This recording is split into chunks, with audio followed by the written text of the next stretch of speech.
A scammer stole my 12K rent via a verified bank handle, so I became his crypto wallet support god. The notification didn't arrive with a thunderclap. It was a soft, digital ping, the sound of a life being dismantled in $12,000 increments. I was sitting in my home office, the blue light of my triple monitor setup casting long shadows against the charcoal walls. I'm a cybersecurity analyst by trade. I spend 8 hours a day identifying vulnerabilities in fintech infrastructure for a mid-sized firm in Boston. I know the rules. I know the red flags. I know that the system is a series of fragile promises held together by legacy code and human error. Yet, at 2:14 p.m., I watched my rent and medical sub-account at Bank of America hit zero.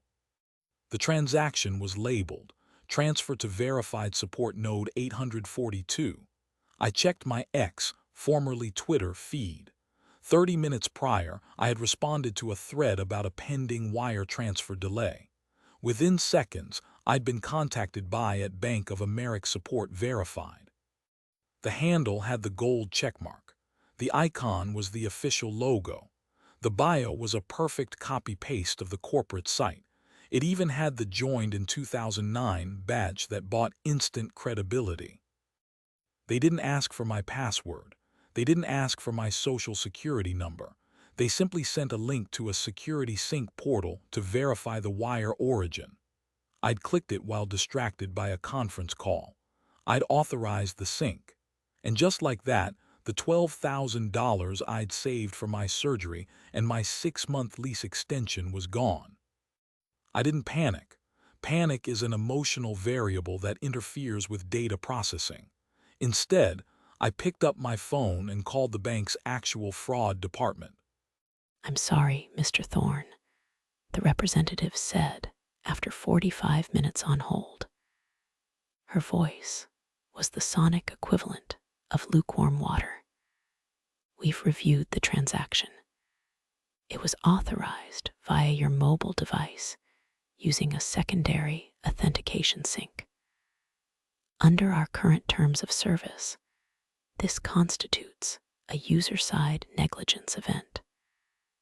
The funds have already been moved to an unhosted crypto wallet. There is nothing we can do." It was a verified handle, I said, my voice as flat as a dial tone. Your corporate partners at X sold a badge of authority to a thief. That is a systemic failure, not user negligence. We understand your frustration, but the case is closed. Is there anything else I can help you with today? I hung up. I didn't scream. I didn't throw my phone. I simply opened a fresh Excel spreadsheet. I titled it, Subject A, Recovery and Liquidation. I went back to the X handle that had robbed me. I refreshed the page. At Bank of America Support Verified was gone, deleted. In its place was a new handle at Trust Wallet Support Fix. Same gold check, different logo, same predator. He was cycling identities. For $8 a month, he was buying the right to impersonate the pillars of the financial world. He was using the verified badge as a digital mask, preying on the fact that the human brain is hardwired to trust symbols of authority. He thought he was a ghost. He thought the blockchain made him untouchable. But he had made one fatal mistake. He had stolen from someone who understood the architecture of his hiding place. I spent the next 4 hours in gray rock mode. I didn't report him to X. That would only cause him to burn the account and start a new one. I didn't engage him with threats. I simply observed. I traced the metadata on the phishing link he'd sent me. It led back to a hosting provider in the Seychelles, paid for via a Monero to Bitcoin bridge. But the script he used for the portal, the security sync, had a specific fingerprint in the CSS code. It was a custom-built script, likely bought or developed by a single operator who liked to reuse his work. I found 3 other verified handles using the exact same script fingerprint. One was impersonating Coinbase, another MetaMask. This wasn't just a scammer. This was a professional scammer. a subject who relied on procedural dependency and the hubris of the system. I leaned back, the monitors reflecting in my glasses. Dax, that's what I'd call him, thought he was the hunter. He thought he'd caught a fish. He didn't realize he'd just invited a forensic specialist into his living room. The $12,000 was no longer a loss. It was an investment. I was going to buy a blue check of my own, but I wasn't going to impersonate a bank. I was going to impersonate the only thing Dax feared. I was going to become his infrastructure. As I pulled the last bit of header data from the phishing site, I noticed a small, hidden dev note in the HTML comments. It was a username, DaxDev77. He wasn't just a user of the script. He was the author, and he was arrogant enough to leave a signature on the weapon. 72 hours. That is the threshold. In the first 72 hours after a cyber theft, the trail is hot. After that, the laundry begins: mixers, tumblers, and off-ramps that turn stolen digital assets into cold, untraceable cash. Dax was fast, but I was methodical. I transformed my guest bedroom into a digital clean room. I disconnected my primary workstation from the residential ISP and switched to a dedicated fiber line routed through a custom-built VPN chain, Zurich to Reykjavik to Singapore. I wasn't just hiding, I was building a perimeter. I started with OSINT, open source intelligence. If Dax was arrogant enough to leave DaxDev77 in his code, he was arrogant enough to have a history. I ran the handle through every archived database of defunct crypto forums from 2017 to the present. The results were a goldmine of incompetence disguised as confidence. Dax first appeared on a Russian-language carding forum in 2018. He was a script kiddie then, selling basic phishing kits for $50. By 2021, he'd moved into the DeFi decentralized finance space. He had a pattern. He would find a platform with a pay-for-verification loophole and exploit it until the platform's security team caught on. But with the new X verification system, the platform was the loophole. I tracked the wallet address where my $12,000 had landed. It was a hot wallet, a temporary holding pen used for high-velocity transactions. From there, the funds were splintered. $2,000 here, $1,500 there, all moving through a series of peeling transactions designed to confuse automated tracking software. I opened a secure terminal and pinged a contact I hadn't spoken to in 3 years. Sarah, the burner. Sarah is a forensic accountant who specialized in anti-money laundering for the big banks before she realized the banks were the ones doing the laundering. Now, she works as a private consultant for people who need to find money that doesn't want to be found. Elias need a peeling chain analyzed. 12K origin. I suspect it's heading for a cold storage cluster. Sarah replied, 12K. That's rent money, Elias. You're usually more careful. Hubris, Elias typed back. I trusted a badge. I won't make that mistake again. Sarah responded, send the hashes. Give me 6 hours. While I waited, I focused on the social front. I used a specialized crawler to pull every post, reply, and like from Dax's current active handles. I wasn't looking for what he said. I was looking for when he said it. By mapping his activity timestamps over a 14-day period, I established a sleep-wake cycle. He was consistently active between 9:00 a.m. and 1:00 a.m. GMT. He took a 2-hour break at 1:00 p.m. GMT every day. United Kingdom, I muttered. Likely Northern. Probably Leeds or Manchester based on some of the slang he used in an old forum post about a football match. He wasn't an offshore syndicate. He was a guy in a bedroom with a high-end gaming PC and a god complex. Sarah's report hit my inbox at 3:12 a.m. You were right, Elias, she wrote. He's using a custom mixer, but he's getting lazy. He's reusing change addresses. Your 12K is currently sitting in a Ledger Nano cold wallet cluster. Total balance in that cluster, $438,000. I stared at the number, $438,000. My $12,000 was just a rounding error to him. He wasn't just a scammer, he was a high-volume predator. He had ruined hundreds of lives, pensions, college funds, rent, to build his little digital kingdom. The cold justice equation began to balance. Win equals material violation plus binding evidence, ex hubris/patience. Dax had the violation, 438K in stolen assets. I had the evidence, the peeling chain and the script fingerprint. His hubris was maxed out. He thought he was invisible. Now I just needed the patience. I navigated to X and created a new account. I didn't use a bank logo. I didn't use a wallet logo. I chose a sleek, minimalist geometric icon in deep purple. Handle at X Infrastructure Security Beta. Bio, official X Global backend node monitoring. Automated account integrity verification. Testing phase. I clicked the subscribe button. I entered my credit card info. I paid my $8. As I waited for the blue check to be approved, a new message appeared in my OSINT crawler. Dax Dev 77 had just posted on a private Telegram group, just hit another 10K from a security analyst, he wrote. They're all the same. Smart on paper, idiots in practice. Time to upgrade the car. I didn't smile. I just adjusted my glasses. He was right about one thing. I was smart on paper. But he was about to find out what happens when the paper starts fighting back. In the world of social engineering, the most dangerous weapon isn't a virus or a brute force hack. It's authority. People are conditioned to obey the system.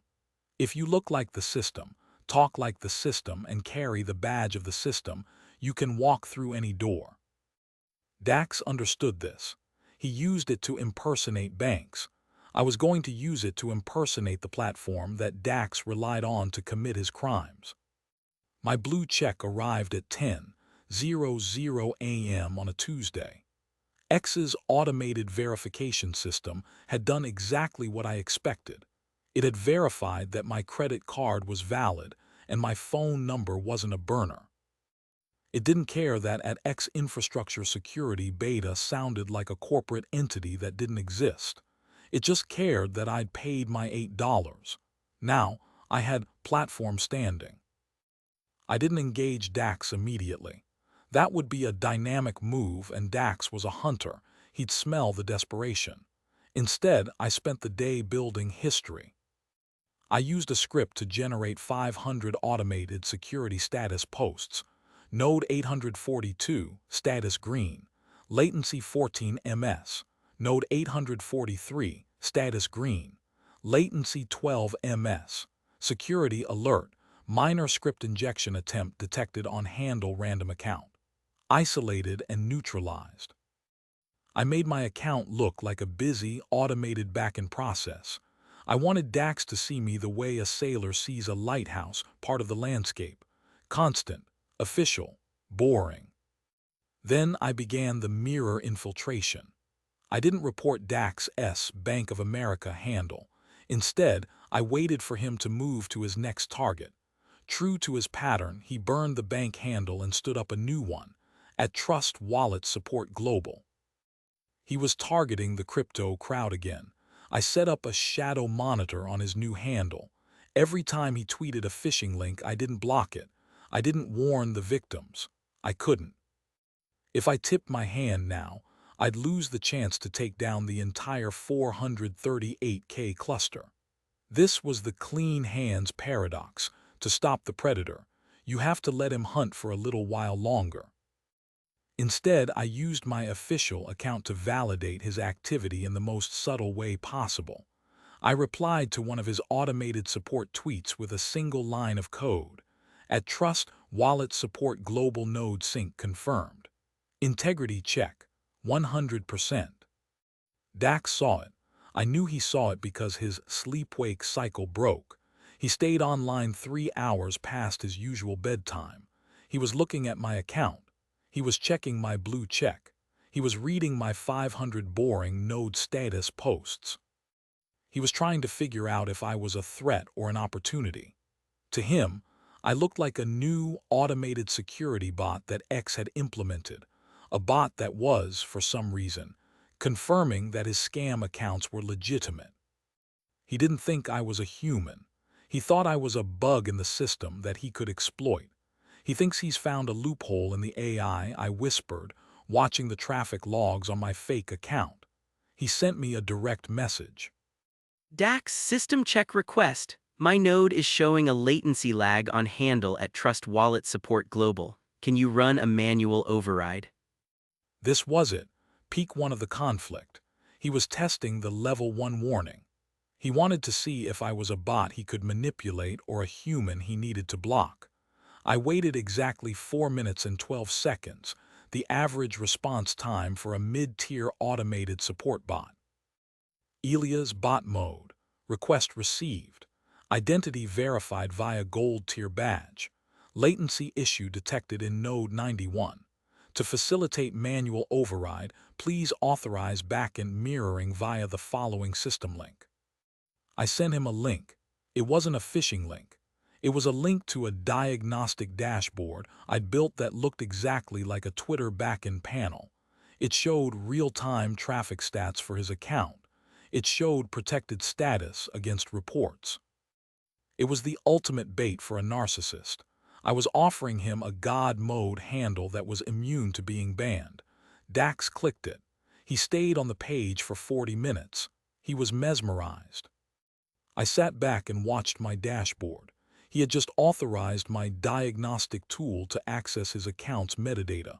I didn't have his password yet. I didn't have his seed phrase, but I now had his IP address, and I had his browser fingerprint. Dax thought he was hacking the platform. He didn't realize that I was the platform. And in the world of cold justice, the house always wins. Competence is a solitary trait, but war is a multi-vector enterprise. I had Dax's IP and his browser fingerprint, but that only gave me his digital location. To execute a total systemic collapse, I needed the financial front and the social front. I needed specialist allies. I reached out to K0 on an encrypted messaging app. K0 was a legend in the OSINT community, a man who lived for the unmasking. He'd been a moderator on the old BitConTalk forums before Dax had scammed the community and caused the forum to shut down under legal pressure. K0 had a personal vendetta. That made him reliable.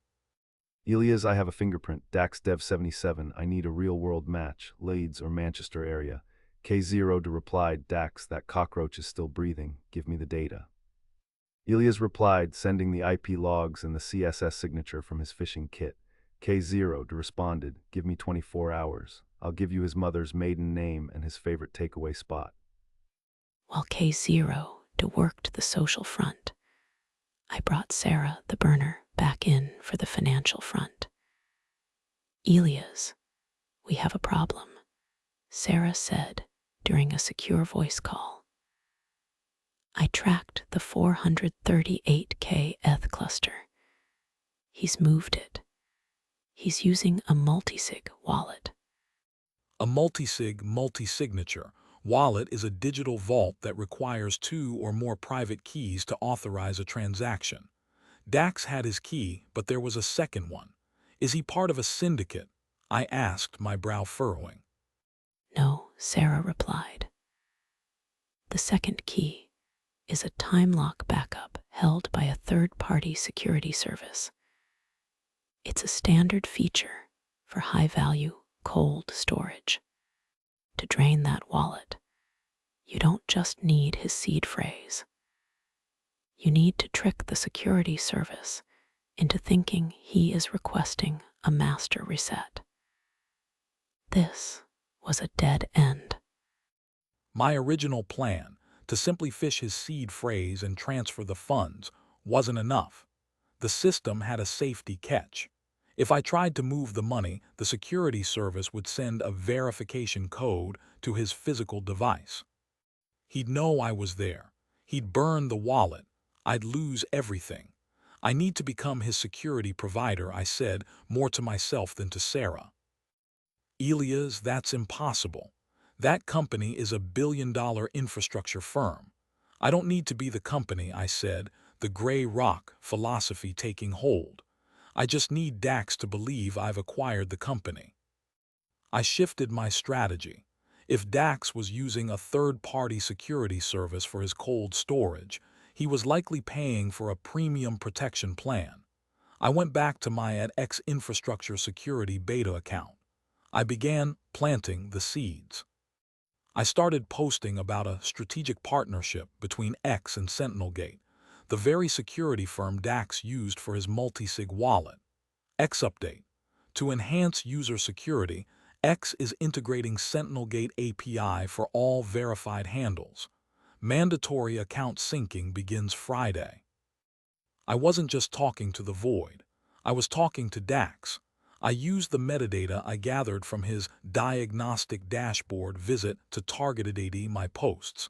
Every time Dax refreshed his feed, he saw news about this partnership. He saw fake tech blog articles I'd written and hosted on burner domains. He saw a world where his security provider and his platform were becoming one. K0 pinged me that evening. K0 found him. Darren Miller, 26, lives in a semi-detached in Morley Lades, registered as a freelance web designer. No tax records for 3 years. He's got a girlfriend, Sophie, who thinks he's a crypto trading genius. He just bought a BMW M4 with cash. I looked at the photo K0 sent Darren Miller.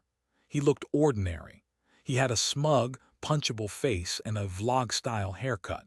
He was currently posting a photo of a $200 steak dinner on Instagram.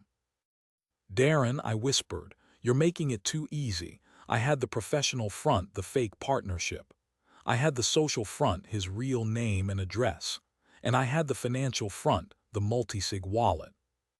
I was no longer just a victim. I was the architect of his environment. I realized that to get the multi-sig key, I didn't need to hack Darren. I needed to make Darren ask me to take it. I sent Darren a new DM from the official X account. Elias bot mode. Security alert. SentinelGate sync error detected for node 91. Your multi-sig protection is currently unbound. To prevent asset freezing, please initiate the legacy migration process immediately. I waited 3 seconds. Darren replied instantly, Dax, unbound? What do you mean unbound? I'm paying for the platinum tier, fix it now. His hubris was turning into panic. And in the world of cold justice, panic is the moment the trap snaps shut. The Level 1 warning in the Cold Justice Protocol is a test of the subject's rationality. It is a polite, procedural interaction designed to give the antagonist a chance to comply with the rules. If they ignore it or worse, mock it, they provide the sufficient condition for total war. I had Darren Miller, aka Dax, in a state of high alert panic. His security provider was allegedly failing, and his platform was telling him his 438K was at risk. But I needed to see if he would fight back or fold. Elias bot mode. Mr. Miller, to resolve the SentinelGate sync error, we require a manual verification of your hardware security module, HSM, serial number. Please provide the 16-digit ID located on the back of your Ledger device. This was a Level 1 warning disguised as a support request. If Darren was smart, he'd contact SentinelGate directly via their official phone number. If he did that, the game was over. He'd find out there was no sync error, no partnership, and no @X infrastructure security beta bot. I watched the typing bubble on the DM screen. It appeared, it disappeared, it appeared again. Dax, nice try, you bot piece of trash. I know how this works. You want my serial number so you can try to spoof my device? I'm the one who writes the scripts, remember? I'm Dax Dev 77. I literally wrote the kit you're probably using. Dax, I've checked your IP, you're routing through Zurich. Cute, I've already sent a packet bomb to your relay node. In 10 minutes your official account is going to be a brick. Don't ever try to scam a god. He wasn't just refusing, he was boasting. He had looked at the official account, seen the gray rock passivity, and interpreted it as weakness. He thought I was just another script kiddie trying to steal from a master. I watched as my Zurich relay node went offline. He had actually executed a DDoS attack. It was a minor inconvenience. I had 50 other relays ready to spin up, but it was a material violation. He had attacked official platform infrastructure. In his mind, he had won. He had beaten the system. In my mind, he had just signed his own digital death warrant. Zero tolerance, I said, my voice echoing in the empty room. I didn't argue. I didn't defend. I didn't even acknowledge his attack. Instead, I activated the monitoring system on his personal life. I used the IP address K0 had provided to access Darren's home router. It was a standard SP-provided unit with a default password he'd never bothered to change. Within minutes, I was inside his home network. I saw his smart TV. I saw his girlfriend's iPad. I saw his work PC. And I saw his Ring doorbell. I opened the live feed. There he was, Darren Miller. He was sitting on his couch, a beer in his hand, laughing as he showed his girlfriend, Sophie, the packet bomb he'd just sent. "Look at this, babe," he said, his voice grating and high-pitched. "I just fried his server. He's probably crying into his keyboard right now." Sophie laughed, leaning into him. "You're so smart, Darren. I don't know why people even try. I took a screenshot of the feed. I took a recording of the audio." I then accessed his work PC. I didn't touch his crypto files. I didn't touch his scripts. I looked for his tax records. As K0 had predicted, there were none. But there were folders of client data, hundreds of spreadsheets containing the names, addresses, and stolen amounts of every person he'd scammed in the last year. He was keeping trophies. Darren had mocked the Level 1 warning. He had escalated to a physical attack. He had confirmed his hubris. I opened a new terminal. I didn't send a DM. I didn't send an email. I began the baiting maneuver. I sent a system-wide broadcast, targeted only to his IP that appeared on his browser. Security Protocol Alpha, unrecognized attack detected on node 91. Initiating asset quarantine. All linked cold WALLETS will be permanently locked in 24 hours to protect system integrity. To cancel quarantine, physical verification is required at the nearest ex-partner hub. I watched him through the Ring camera. He stopped laughing. He dropped his beer. "What? Quarantine?" he stammered, scrambling for his laptop. No, they can't lock the cold wallet. That's $500,000. He was no longer a god. He was a panicked animal, and he was about to do exactly what I wanted him to do. He was going to look for a loophole, and I was going to provide it. As I watched him panic, I noticed something in his browser history. He wasn't just looking at crypto. He was looking at international one-way flights to Dubai. He was planning an exit. "You're not going to Dubai, Darren," I whispered. "You're going to the system. The internet is not a place. It's an echo chamber. If you whisper a lie in the right corner, it will come back to you as a roar of consensus within an hour.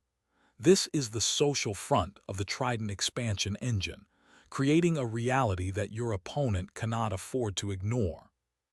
I began at 4:00 a.m.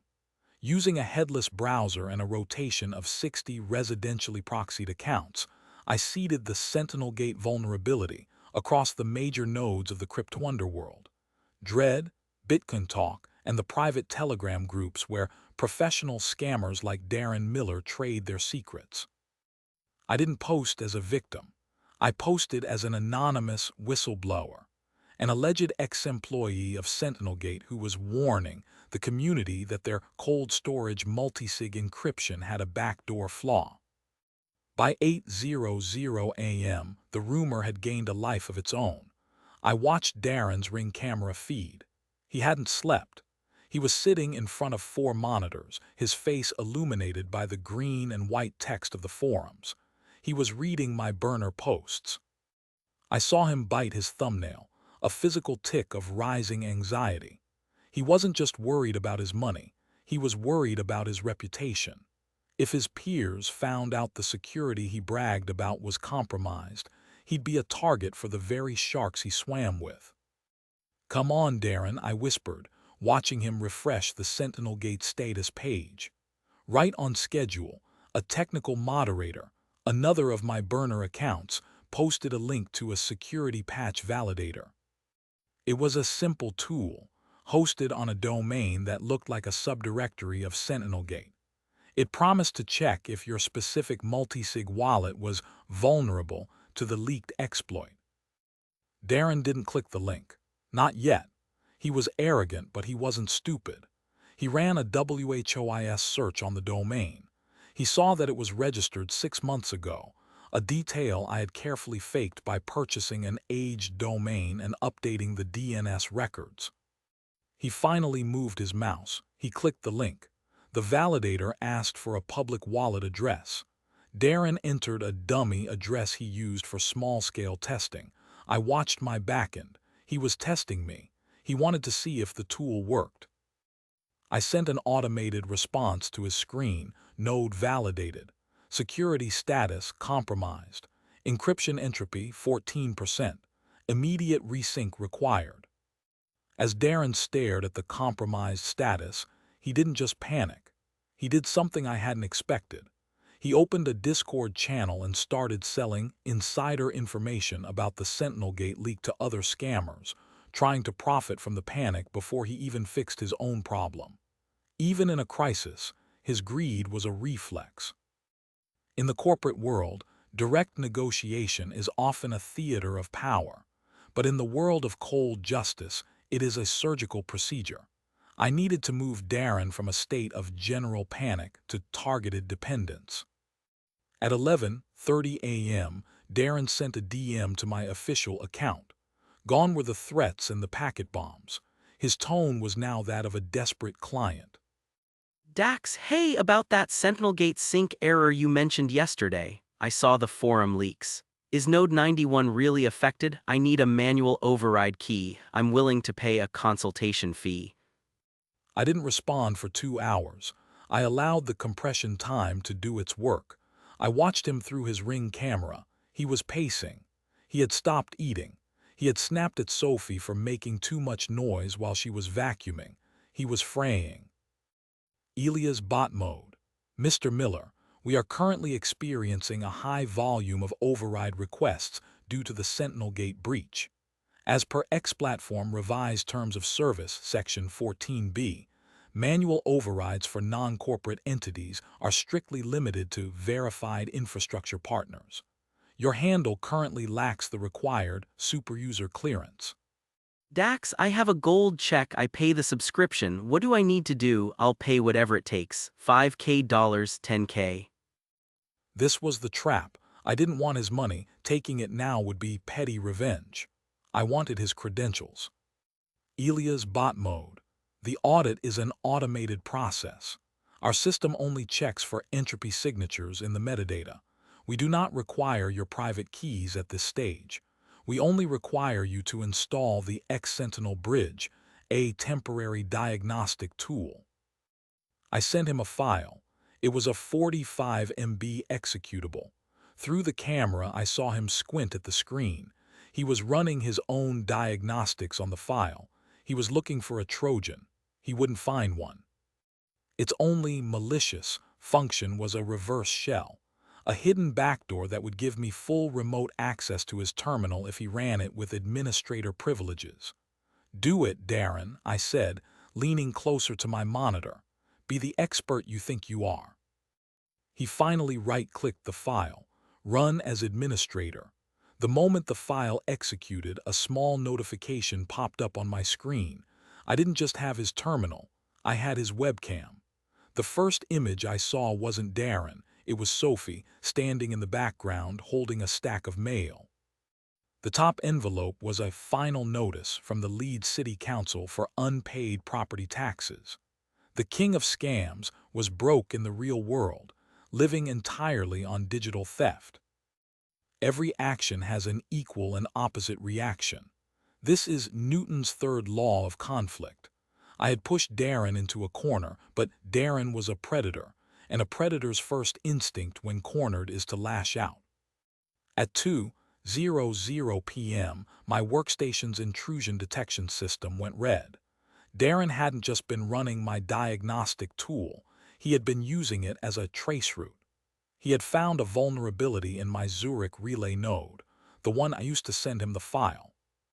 He hadn't found me, but he had found my old digital footprint.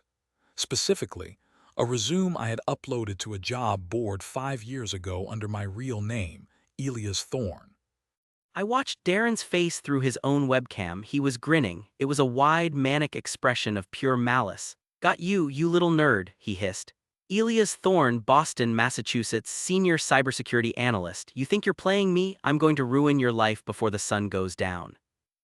Within 20 minutes, my real-world identity was being blasted across the very forums where I had seeded the Sentinel Gate rumors. Darren was claiming I was the one who had hacked Sentinel Gate. He leaked my old home address, my work email, and my phone number. Then he made it personal. He found a photo of my sister on Facebook and posted it with a caption, "Family of the thief. Let them know what you think." My phone began to vibrate. Dozens of calls, hundreds of texts, death threats from disgruntled crypto bros who had lost money to Darren, now convinced I was the culprit. "Patience," I whispered, forcing my breath to slow. "He's dynamic. You're static. He's reacting. You're operating." I didn't call the police to report the harassment. That would take too long. Instead, I activated my contingency protocol.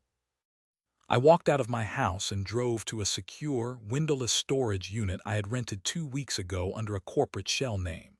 By 4:00 p.m., I was back online. I was invisible.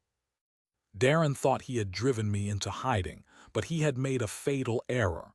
By doxing me, he had spent his best weapon. He had revealed his hand, and more importantly, he had stopped monitoring his own system. While Darren was busy posting my sister's photo, my reverse shell had finished a background task. It had identified the secondary key for his multi-sig wallet. It wasn't held by Sentinel Gate. It was stored on a hidden partition of his own encrypted drive, labeled backup. To defeat a narcissist, you must give them a mirror that shows them exactly who they want to be. Darren Miller wanted to be a mastermind. He wanted to believe that the billion-dollar systems of the world were beneath him.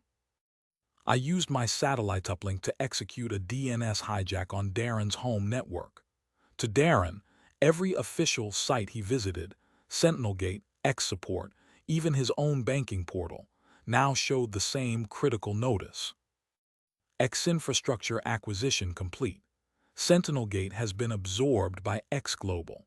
All legacy multi-sig wallets must migrate to the unified ledger or face permanent asset liquidation. Through the webcam, I saw Darren freeze. This was the acquisition illusion.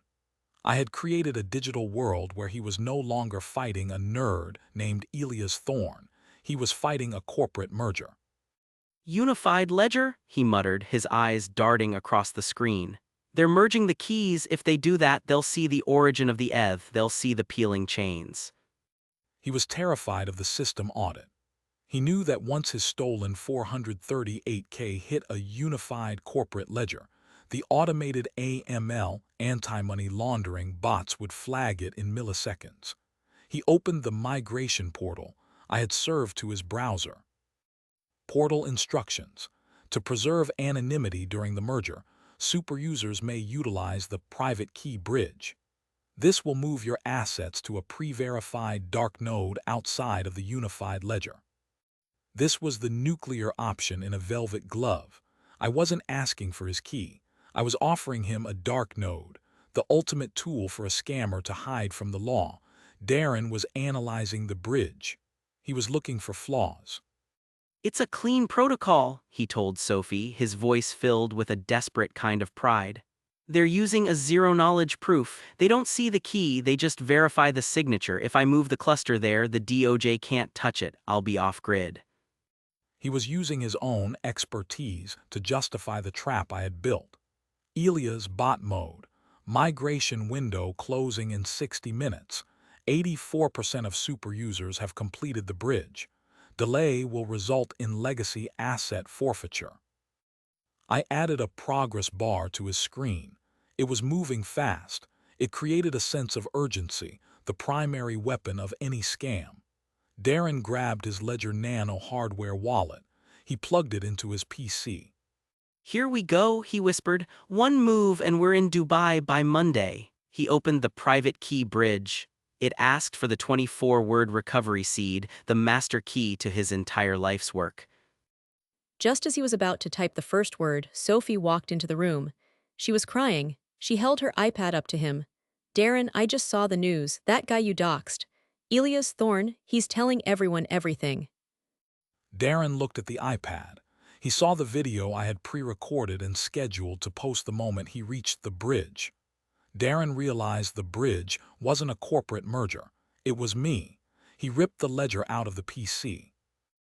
The false victory is the most dangerous moment for any protagonist. Darren had ripped the ledger out. He had seen through the bridge. He thought he had escaped. But in the Trident expansion engine, a dead end is just a pivot point. Darren was frantically typing on his keyboard, trying to burn his X handle and move his assets to a different exchange. But I still had the reverse shell. I executed a scripted UI overlay. On Darren's screen, his wallet balance suddenly changed.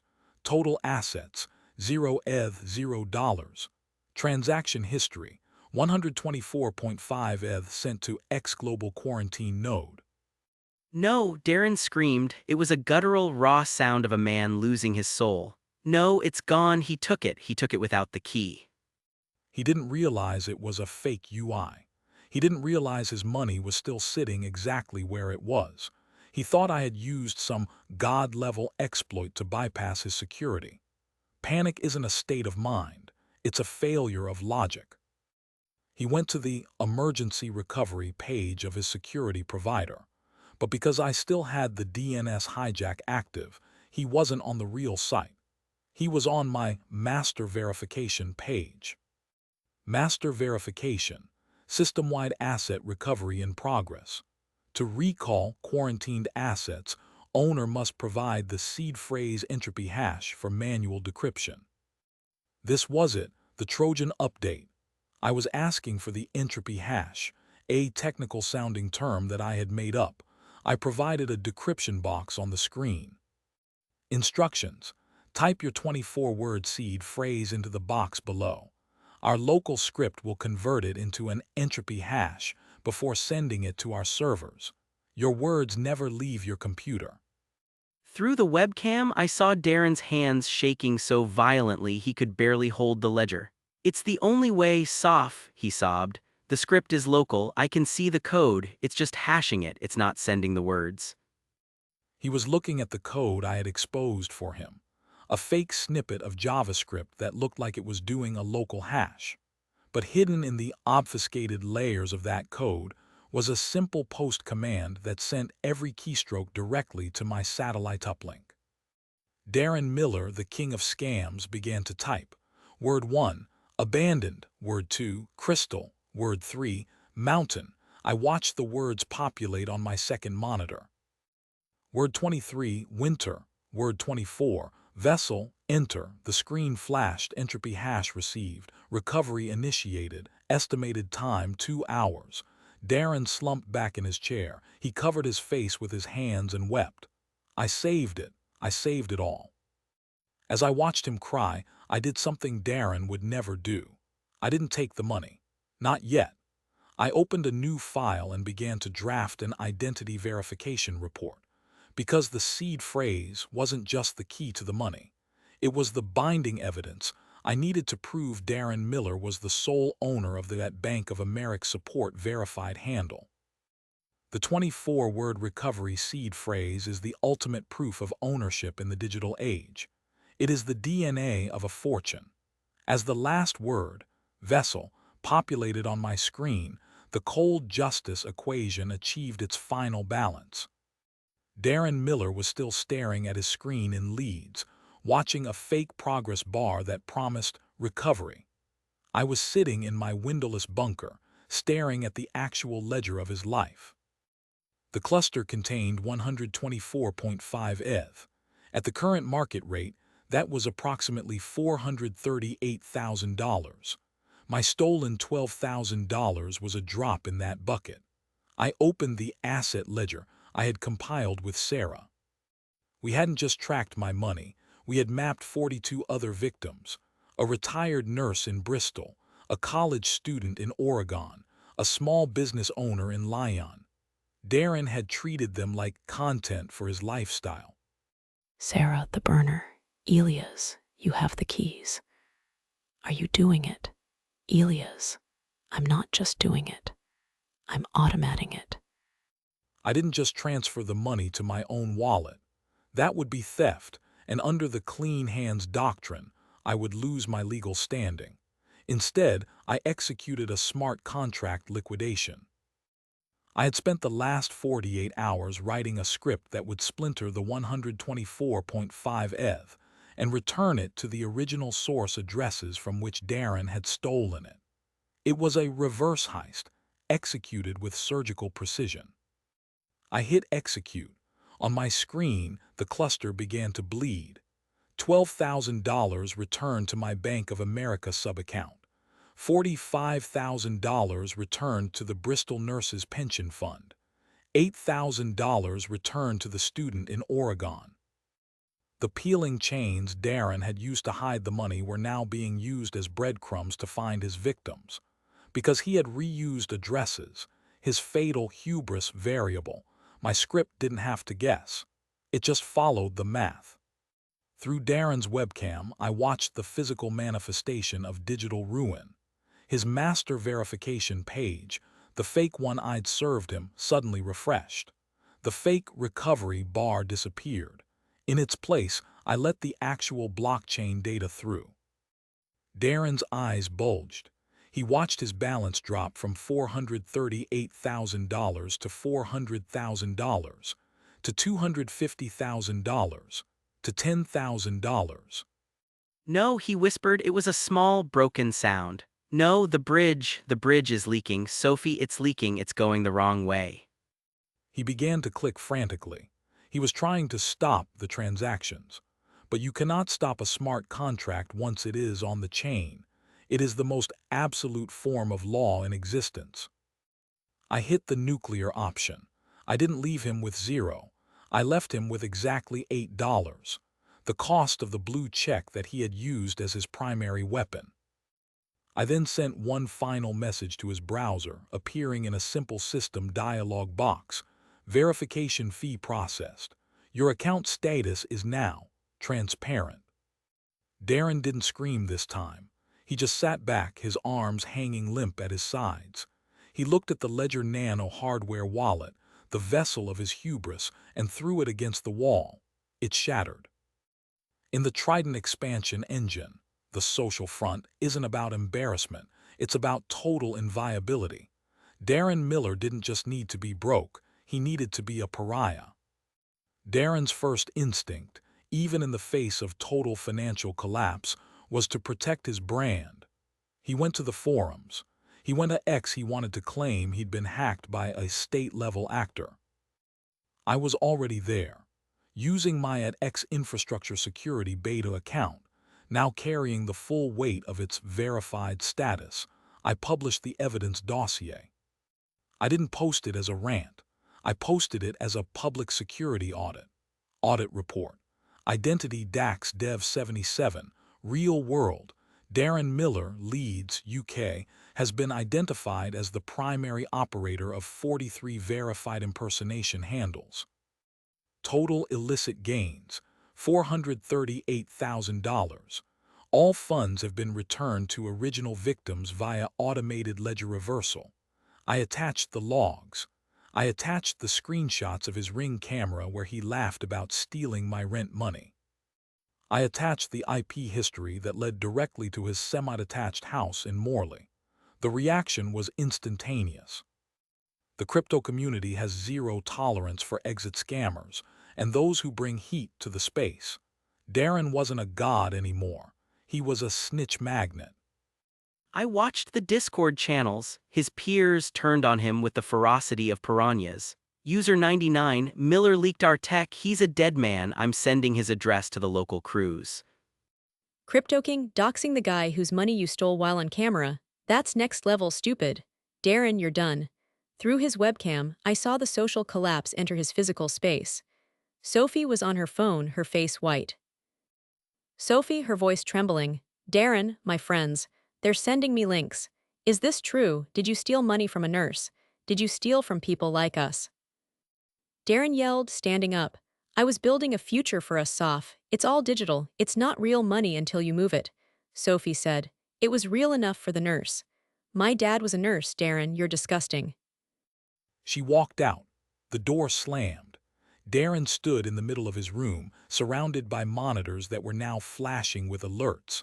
Not alerts from the system, alerts from his friends who were now doxing him in return. I didn't stop at the forums.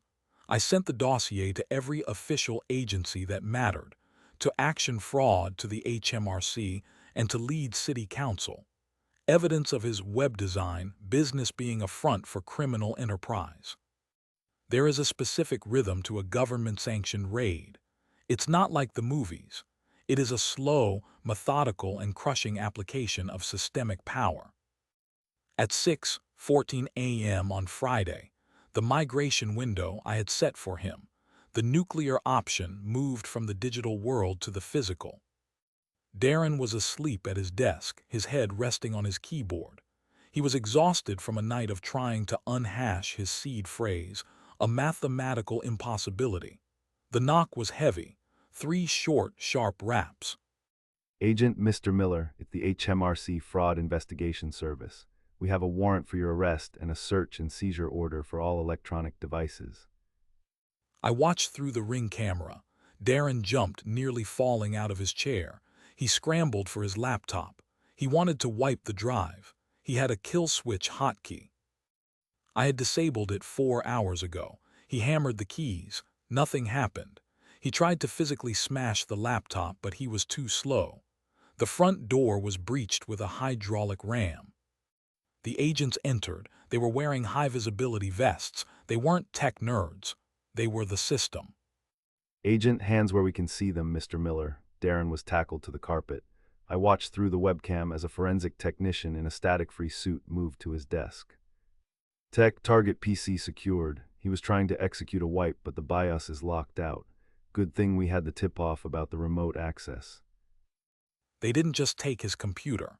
They took his BMW keys from the bowl by the door. They took his luxury watches. They even took his $2,000 ergonomic chair. Darren caught the eye of the Ring camera. He knew I was watching. You, he screamed, his face twisted in a mask of impotent rage. You think you're better than me? You're just a hacker too. You broke the law to find me. Agent, no, Mr. Miller. The whistleblower provided a voluntary affidavit and a forensic chain of custody that was verified by X-Platform's internal security team. He didn't break the law. He provided the law. The cold justice protocol doesn't end with an arrest. Arrests are theater. Conviction is the result. I moved from my bunker back to my house. I turned the power back on. 2 weeks later, I was sitting in a deposition room in downtown Boston, connected via a secure video link to the Crown Prosecution Service in the UK. Prosecutor Mr. Thorne, the defense is arguing that your methods constituted entrapment and unauthorized access under the Computer Misuse Act. I adjusted my glasses. I had my affidavit ready. I did not provide the motivation for Mr. Miller's crimes, I said, my voice steady. I merely provided a platform for him to self-incriminate. He chose to impersonate a bank. He chose to steal $12,000 from me.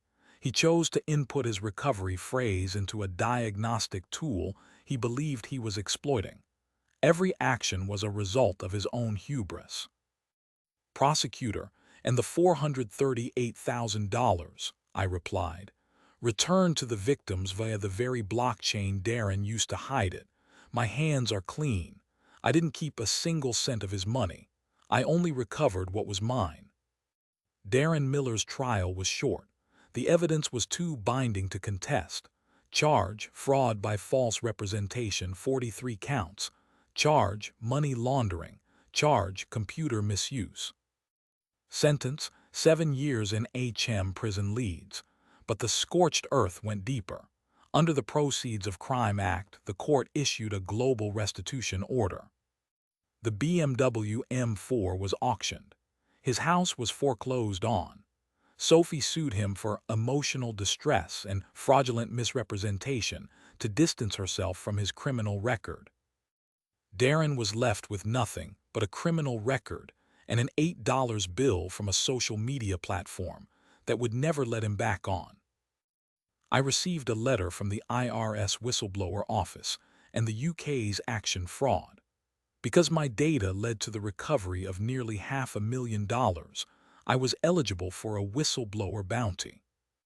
The amount, $65,000. I didn't buy a BMW. I put it into a high-yield savings account and paid off my sister's student loans. The dust has settled. The legal files are closed. The monitors in my home office are back to their normal configuration, analyzing fintech vulnerabilities for the good guys. Darren Miller is currently 6 months into his 7-year sentence. I hear he's working in the prison laundry. It's a good place for him. He was always good at cleaning things that didn't belong to him. People ask me if I feel bad for him. If $450,000 and 7 years in prison was a disproportionate retribution for a $12,000 theft. My answer is always the same. The violation wasn't the money. The violation was the trust. The system of verification is a social contract. When people like Darren Miller use that contract as a weapon, they aren't just stealing cash. They're destroying the ability of humans to cooperate in a digital world. They are the rot in the root. And you don't negotiate with rot. You cut it out. I still have my @X infrastructure security beta account. I don't use it much, but every now and then I see a verified handle trying to run a scam. I don't report them. I don't argue. I just send them a single line of code in their DMs. Latency check. Node 91 is watching. They usually delete their accounts within seconds. I checked my Bank of America sub-account this morning. Balance, $12,000. My rent is paid. My surgery is scheduled. The verification era continues, but I no longer trust the badge. I trust the math. I trust the patience. And I trust the cold justice that comes to those who wait for the hubris to peak. I'm taking my sister to dinner tonight. Not a $200 steakhouse, just a local Italian place. We'll talk about her future, her degree, and the world she's entering. I won't tell her about Darren. I won't tell her about the satellite uplinks or the reverse shells. I'll just tell her that the world is a complex place. But as long as you keep your hands clean and your data backed up, the system eventually finds its balance. I got a notification on my phone as I was leaving. A new handle @HMRC Tax Refund Verified had just followed me. I didn't click the link, I just opened a new Excel spreadsheet. Title, Subject B, The Taxman's Mask, the End. Strategic Analysis, The Verified Scammer, a post-operational deconstruction for the competent professional. This analysis categorizes the psychological, tactical, and philosophical lessons derived from the story. Part 1, The 3 Pillars of Strategic Thinking. Pillar 1, The Gray Rock Protocol. In the story, Elias faced a $12,000 loss, a life-altering sum. A standard emotional response provides the antagonist with data on your vulnerability. By adopting a gray rock stance, Elias became a non-reactive surface. Lesson: in any conflict, the first person to show emotion loses the information advantage. Pillar 2, The victory equation. Elias treated the theft as a mathematical problem. He identified the material violation, secured binding evidence, and utilized Darren's hubris as a multiplier. Lesson: retribution must be proportionate to the evidence, but disproportionate in its impact on the antagonist's hubris. Pillar 3. The system as a guillotine. Elias used the system to crush his opponent. Part 2. The three vectors of tactical execution. Vector 1. Professional front. Elias leveraged the verified badge to sit above Darren in the hierarchy. Vector 2. Financial front. The smart contract liquidation returned funds to the original victims. Lesson: true justice requires restoration of the victim as much as punishment of the perpetrator. Vector 3. Social front. By doxing Darren to his own community, Elias stripped away his camouflage. Lesson: if you destroy an antagonist's image of competence, you destroy their ability to function. Part 3. The three lessons for personal development. Lesson 1. Competence is the only real security. Darren relied on other people's tools. Elias was an analyst who understood the code. Lesson 2. The fallacy of the verified badge. Real authority is verified through consistent behavior and forensic proof, not superficial symbols. Practice a zero-trust mindset. Lesson 3. Patience as a strategic asset. Resilience is the ability to maintain a goal while the environment is hostile. Practice strategic passivity. Learn to wait for the moment your opponent carries themselves into the trap. The 12K theft via fake bank handle, and the bank's cold refusal to help. Digital forensics. Tracking the money through peeling chains and mapping the scammer's history. The mirror strategy. Elias buys a blue check to impersonate the infrastructure Dax relies on. Recruiting OSINT experts and unmasking the real Darren Miller in leads. The failed Level 1 warning, and Elias baiting Darren into a systemic lockdown. The social front, seeding rumors of a security breach across the crypto underworld. Direct negotiation. Darren installs a reverse shell, giving Elias total access to his terminal. The doxing setback. Darren leaks Elias' identity, forcing a move to a secure bunker. The acquisition illusion. Creating a fake corporate merger to panic the target into migrating assets. The master verification. Darren types his 24-word seed phrase into a fake recovery tool. Automated liquidation. Using smart contracts to return 438K to 42 victims. Social erasure. Darren is exposed to the community and his personal life collapses. The physical fallout. HMRC raids Darren's home and executes a total asset seizure. The legal victory. Conviction, scorched earth restitution, and the whistleblower bounty. The final balance. A peaceful resolution and the identification of a new target. Strategic analysis. Mindset, tactics, and personal development lessons from the case.